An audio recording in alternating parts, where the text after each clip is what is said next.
출애굽기 12장 15절에서 28절 한 절씩 교독하겠습니다.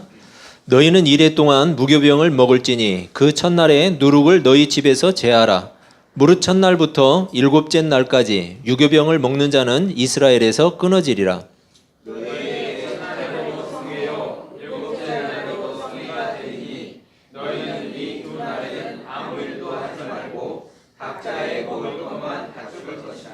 너희는 무교절을 지키라. 이날에 내가 너희 군대를 애굽 땅에서 인도하여 내었음이니라. 그러므로 너희가 영원한 규례로 삼아 대대로 이날을 지킬지니라.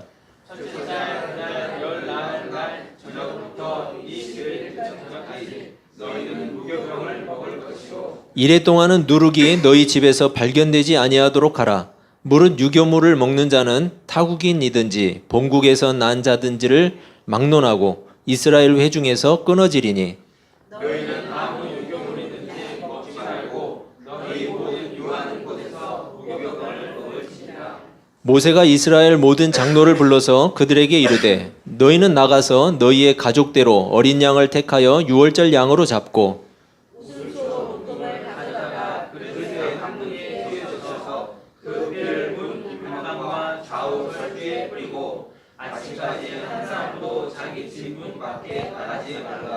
여호와께서 애굽 사람들에게 재앙을 내리려고 지나가실 때에 문 인방과 좌우 문설주의 피를 보시면 여호와께서 그 문을 넘으시고 멸하는 자에게 너희 집에 들어가서 너희를 치지 못하게 하실 것임이니라.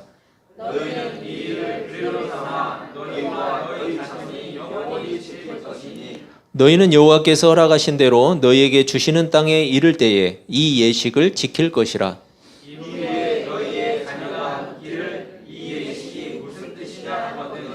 너희는 이르기를 이는 여호와의 유월절 제사라. 여호와께서 애굽 사람에게 재앙을 내리실 때에 애굽에 있는 이스라엘 자손의 집을 넘으사 우리의 집을 구원하셨느니라 하라 하매 백성이 머리 숙여 경배하니라. 이스라엘 자손이 물러가서 그대로 행하되 여호와께서 모세와 아론에게 명령하신 대로 행하니라. 아멘. 여러분 반갑습니다. 네, 인사 한번 하시죠. 앞뒤 보시면서. 네, 반갑습니다.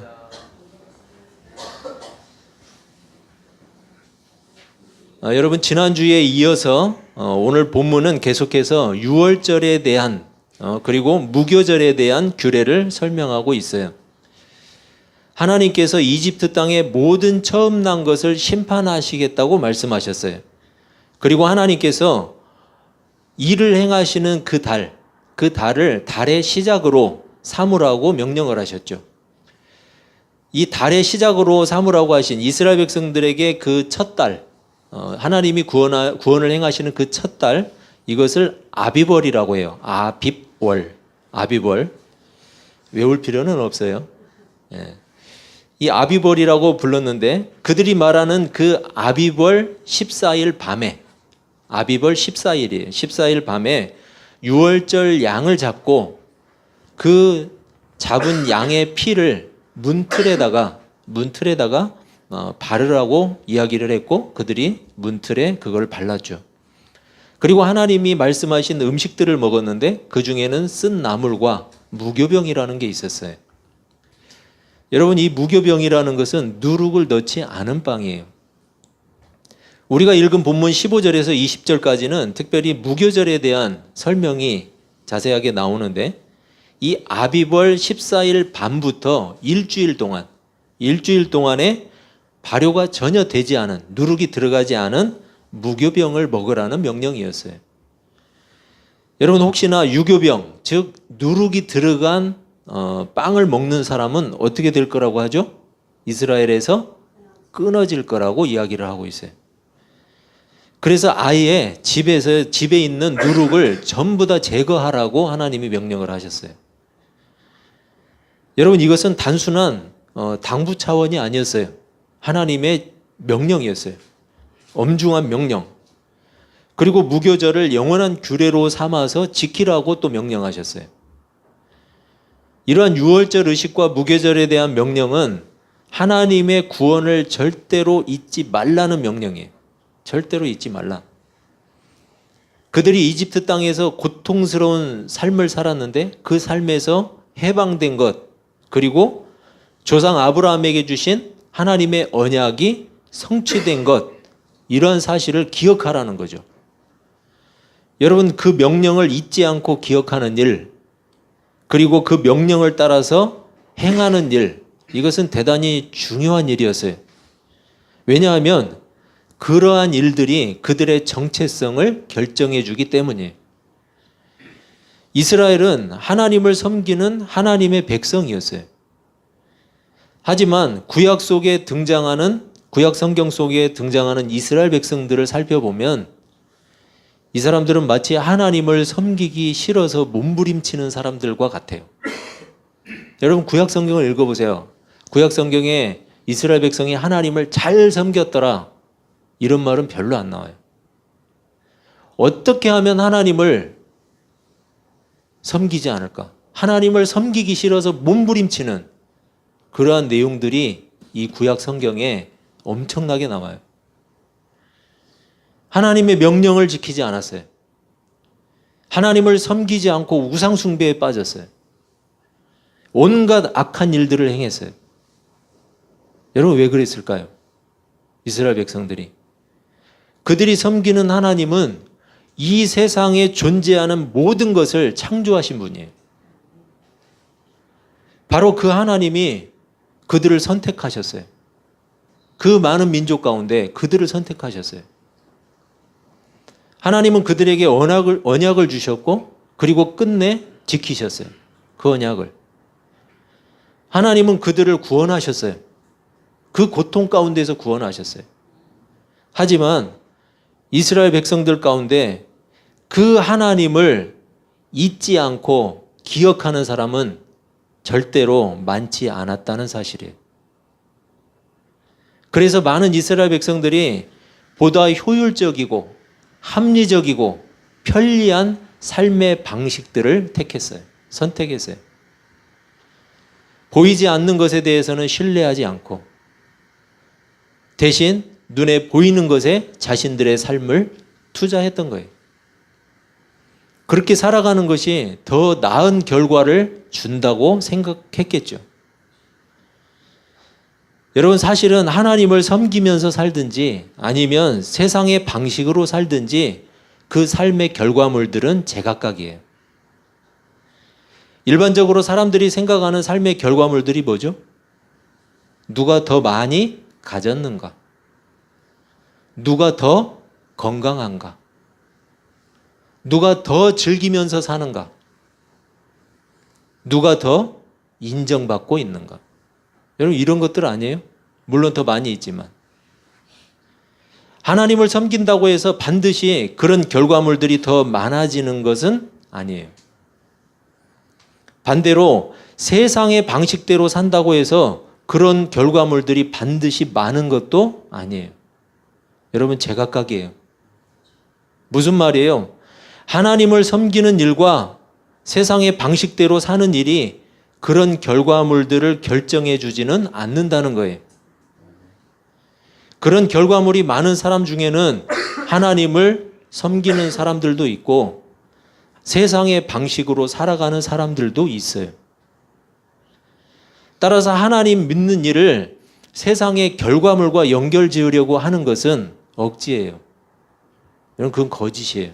억지예요. 예수 믿으면 복 받는다? 여러분, 여기에서 말하는 복이 뭐예요? 세상의 결과물들 아니에요? 그렇게 말하는 사람의 심리 가운데 뭐가 있어요? 예수 믿으면 복 받아. 그 복이라는 건 뭐예요? 세상의 결과물 많이 얻을 수 있어. 이 얘기 아니에요? 여러분, 성경은 세상의 결과물을 얻기 위한 비결을 알려주는 책이 결코 아니에요. 성경은 세상의 결과물을 얻는 비결의 책이 아니라고요. 성경이 말하는 복은 뭐예요? 복음이에요. 하나님의 나라예요. 영원한 생명이에요. 그게 성경이 말하는 복이에요. 애게 그거 얻으려면 나 예수 안 믿을 건데. 정말 그럴까요? 성경은 오히려 예수님을 따르기 위해서, 복음을 따르기 위해서, 그리고 하나님 나라의 백성으로 살기 위해서는 더 많은 고난이 있다고 이야기해요. 여러분 성경이 그렇게 말하지 않나요? 그렇게 말하잖아요. 그리고 더 많이 세상에서 불이익을 당할 거라고 이야기하고 있어요. 여러분 그래도 예수 믿으실 거예요? 그러실 거죠? 그래야 돼요. 여러분 세상의 결과물하고는 관계가 없어요. 물론 더 많이 가지고 더 얻으면 좋겠지만. 그래서 일반적으로 세상의 방식을 따라서 살아가는 것이 훨씬 더 유리해 보이는 경우가 많아요. 무엇을 얻는 일에 유리할까요? 세상의 결과물. 세상의 결과물을 얻는 데는 세상의 방식으로 살아가는 것이 훨씬 더 유리해 보일 때가 많아요. 그래서 이스라엘 백성 중에 많은 사람들이 세상의 방식을 취하면서 살았던 거예요. 그리고 지금도 많은 신자들이 그렇게 살고 있어요. 왜요? 괜히 나만 손해보는 것 같고, 그리고 그렇게 계속 살면 억울할 것 같으니까. 남들은 예수 안 믿으면서도 잘만 사는 것 같고, 하나님 안 믿어도 당장 아무 일도 없는데 왜 나만? 이런 생각이 들거든요. 여러분 그래서 성경은 좁은 문이라고 표현하고 있어요. 좁은 문, 넓지 않은 문, 좁은 문이에요. 생명으로 이르는 문은 좁은 문이라고 이야기하고 있어요. 하나님을 믿는 일은 좁은 문과 같아요. 여러분 넓지 않아요. 그래서 하나님은 하나님의 백성들에게 하나님의 구원을 잊지 말고 반드시 기억할 것을 명령하고 있어요. 유월절과 무교절을 영원한 규례로 삼을 것을 당부하고 있어요. 명령하고 있어요. 그리고 자녀들이 이 유월절 예식에 대한 의미를 물어보면 이 유월절 예식 이게 뭡니까? 라고 물어보면 그 자녀들에게 하나님의 구원을 가르치라고 말하고 있어요. 하나님의 구원을 가르치라. 특히나 하나님은 이 무교절 규례를 통해서 모든 이스라엘 가정에서 뭘 제거하라고 해요? 누룩을 제거하라고 강조하고 있어요. 누룩을 제거하라. 여러분 물론 이것은 그들이 이집트를 빠져나올 때, 이스라엘 백성들이 이집트를 빠져나올 때 얼마나 급박한 상황이었겠어요. 이 급박한 상황 속에서 언제 빵을 발효시켜서 먹겠어요. 그러한 것을 기억하게 하는, 얼마나 급박한 상황이었는가, 이것을 기억하게 하는 내용이에요. 그런 긴박함 속에서 하나님은 이스라엘을 구원하셨던 거죠. 또 다른 측면으로 보면 누룩은 여러분 빵을 발효시키는 일을 하죠. 누룩은 빵을 발효시켜요. 고대에는 이 발효라는 의미가 발효시키다라는 이 발효라는 의미가 부패라는 의미와 같이 쓰였어요. 부패. 부패가 뭐예요? 썩는 거예요. 썩는 거. 따라서 이 누룩은 부패와 부정의 상징이 되기도 했어요. 부패와 부정의 상징. 그게 누룩이었어요. 여러분 누룩 자체가 부정한 것은 아니죠. 누룩 자체가 부정한 것은 아니지만 누룩은 어때요? 굉장히 빠른 속도로 퍼지죠.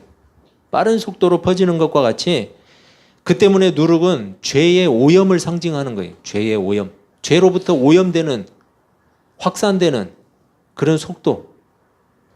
그런 이유로 인해서 하나님의 제단에 드려졌던 진설병이 있었어요. 하나님의 상에 놓는 진설병.